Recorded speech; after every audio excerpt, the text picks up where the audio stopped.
Mariners win 1-0. They improve to 1-1 on the season. And this may shock you. They even the series with the Red Sox at a game apiece. It's funny how that works when they've played 2 games.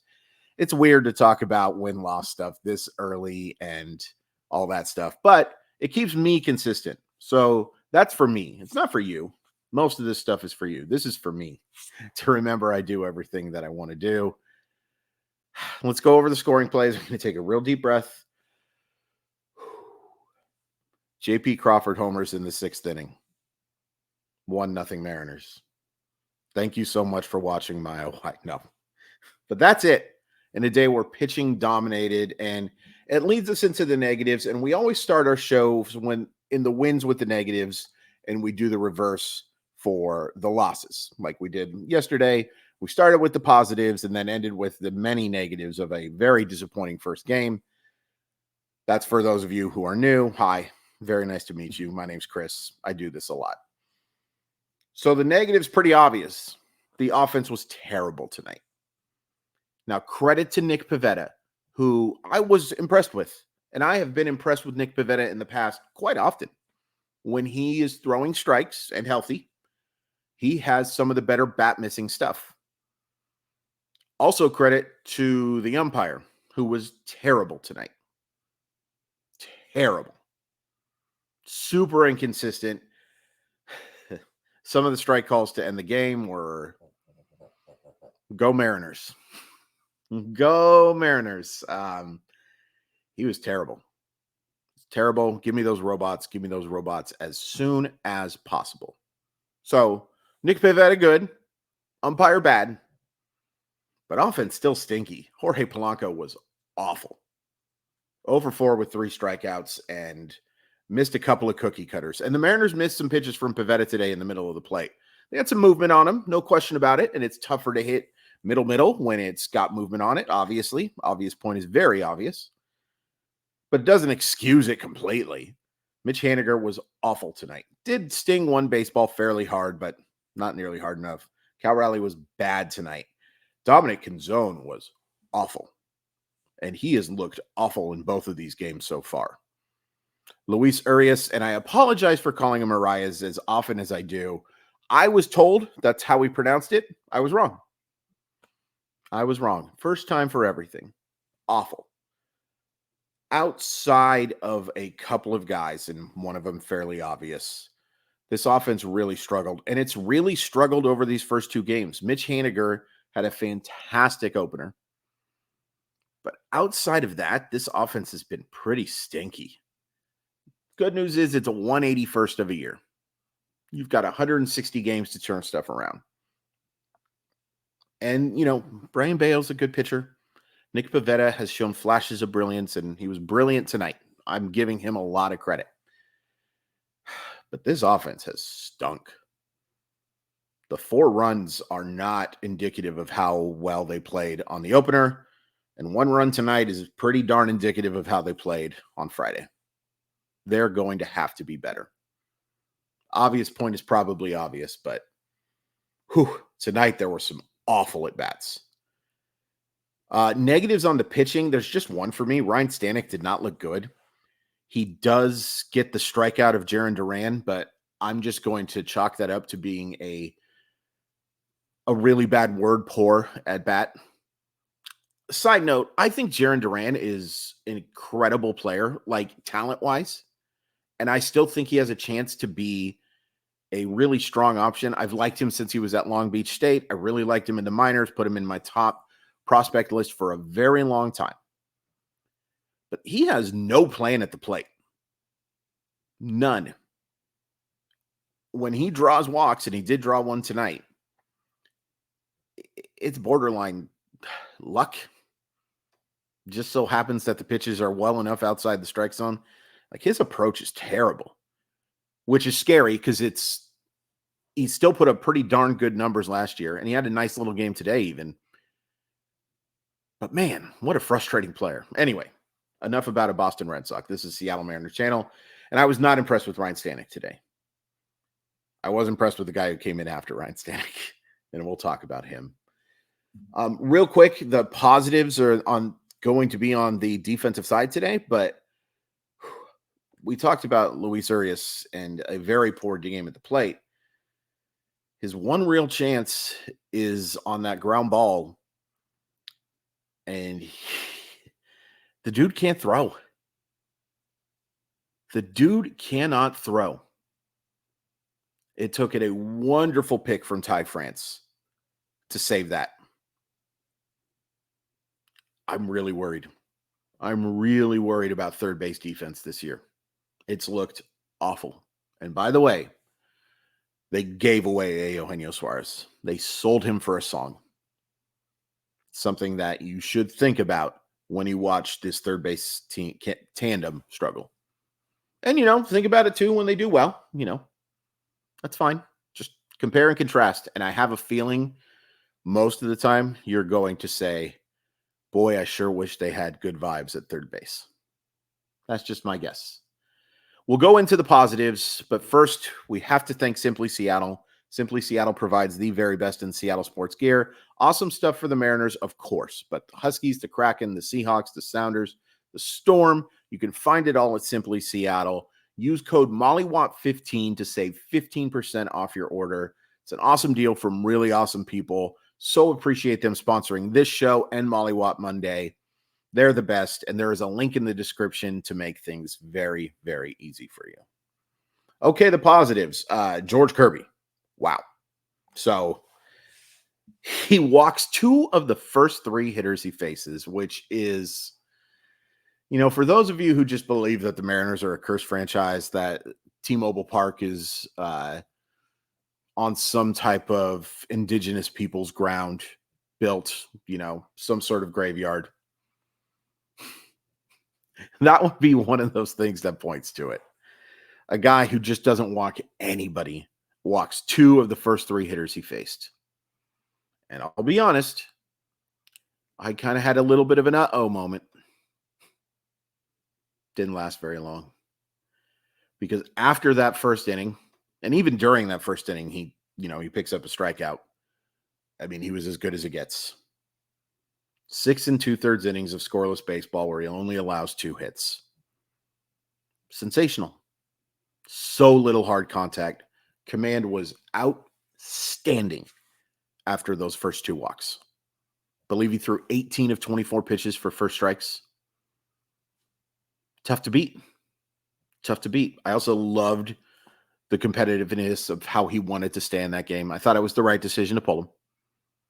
I did. This early on, you've got to be careful with arms. I just can't disagree with you more if you're one of these pitch count nincompoops. You got to be careful with arms this early. Look, yeah, it's obvious. You got to be careful. And, it's a 1-run game. You bring in Spire. He does allow the hit, but a sick slider to get that final out. They're going to need Spire to be good this year. They are going to need Spire to be really good this year. One of Spire or Saucedo has to be excellent this year because you just don't know what you're going to get from Brash and Santos. You just don't. You don't know how healthy they'll be. So getting big numbers or big quality pitching, is the more accurate way to put it, it's going to be huge. So Spire gets the job done. Stanek, pretty shaky. Andre Munoz. Dominant.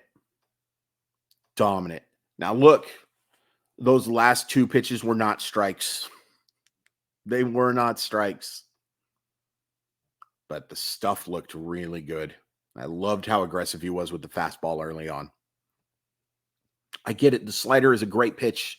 It was one of the best pitches in all of baseball in 2022. It was not in 2023. And when you throw as hard as Munoz does, and it's not just a straight thing, throw it. Throw the dang heat. Great first effort from Munoz. Stinks that they have to get him a 4-out thing this early. Be curious to see if he's available tomorrow after throwing 20 pitches. I don't know. You don't know either, but I don't know. Puts a little bit of pressure on Gilbert, but yeah. I was so impressed. That's the Andre Munoz the Mariners need in 2024. A heck of a first outing. I mean, it is worth pointing out, as good as Kirby and Munoz were, and, they get 13 strikeouts today. Boy, that Boston lineup without Rafi Devers is not good. It's amazing how much better that lineup looks when you put a player like that in. And, a lot of teams are that way. When you have a, top dozen hitter in baseball, it looks a lot better when he's in the lineup than when he's not. One other negative that I forgot to bring up. So Mitch Garver scratched from this game with back spasms. Hope he's okay, obviously. Obviously. We're rooting for good health. It's the number one concern I have about this team is its health. I'm sorry, the defense is the number one concern. I keep flip-flopping those, whatever. They're probably tied. But the health is a major concern, is what I was trying to say. Very, very, very poorly. And Garver's dealt with a lot of injury stuff. Here's hoping this is just a day-to-day thing, but they need him. They need that bat. They need that bat in the lineup, and they didn't have it today, and, just certainly didn't help. Certainly didn't help having a bat as quality as Mitch Garver's not in the lineup. The offensive positives, J.P. Crawford, a really strong game, homer and a walk. It's nice to see, too, because his first 6 or 7 plate appearances were awful. So to see him pull a pretty good pitch, too. It was a little too much middle, but it wasn't a horrific pitch. And Crawford did a great job pulling it. Just the improvement in the pop is just so impressive from Crawford over the last couple of years. The ability to drive that baseball, it's huge. It's huge. And he does draw that walk. Julio did have one bad at bat, but he does draw a hit, does pick up a hit, does draw a walk, a really impressive walk in the 9th inning. I don't want to go too gaga over it. Sometimes I think we can be a little patronizing. I always forget how to say that word. Don't tell anybody. I get paid to talk, but I struggle with that one. Julio Rodriguez is really good. And for the most part, for the overwhelming majority of the time that he's been a major leaguer, he's been excellent. And when we go too gaga about laying off a slider, it comes off a little, I don't love it. I am a Julio apologist because I believe in his bat so much. And I think criticizing a 23-year-old can sometimes come off as icky, for lack of a better term. But Julio Rodriguez, he's a really good player. We don't need to give him supreme plaudits for doing something he's supposed to do. Does that make any sense? I hope it does. But nice to see him reach a couple of times. Nice to see him get that first stolen base. Be curious when that first homer comes. I'm guessing tomorrow. But the top of the lineup was good. The very top of the lineup. Crawford and Rodriguez. Everything afterwards was garbage. And the defense was good tonight. J.P. Crawford made a really nice stab on a well-positioned, shout out to the Mariner coaching staff for having him in the right spot, but he makes a really nice stab on one of the few balls that was hit hard. And Ty France made a terrific pick on that throw from Urias. Terrific play. Huge, too. Gets him out of the inning. A garbage throw. I've said garbage a little too much tonight. Terrible throw. Horrendous throw. But a terrific pick. So credit to Ty France there. Sometimes I think his defense gets a smidgen overrated. But that was big. That was a huge play. And the defense was much more effective today, in part because there were just such little hard contact and such little contact period, that they didn't have as many chances to screw up. But really just the one screw up on the Urias throw, and Ty France bails him out. So tomorrow we've got Logan Gilbert against Cutter Crawford. I hate rooting against a Crawford. There's so few of us. But Yeah. If Rafi Devers is out of this lineup, I think Gilbert can have a field day. We'll be curious to see if he's back. Hopefully Garver back for the Mariners. I kind of doubt it. Back spasms are not usually a one-day thing, but hope I'm wrong. Fun win. Have you seen Kirby pitch better than this? I don't know if I have. And so nice to see after a not great Cactus League. And it just goes to show you that the Cactus League means absolutely nothing. Zip zero. Go there to golf. You don't go there to put up the numbers. You get in shape. You hopefully break 80. And then you get to go back to Seattle. But yeah, let me know if you've seen Kirby better. I don't know if I have. Maybe the postseason start against Houston. But just the command and the stuff tonight was really impressive. Please hit like. Please hit subscribe. We recap every single Seattle Mariner game, so you know I'll be back tomorrow night with another one. Sorry for the lateness of these, but because I am working the late night shift right now, covering a lot of games that are being played in that 7 o'clock Pacific time zone hour, it takes a little bit of a priority, but you guys are right there. And I'll do my very best to make these timely. Good win. Good job, George.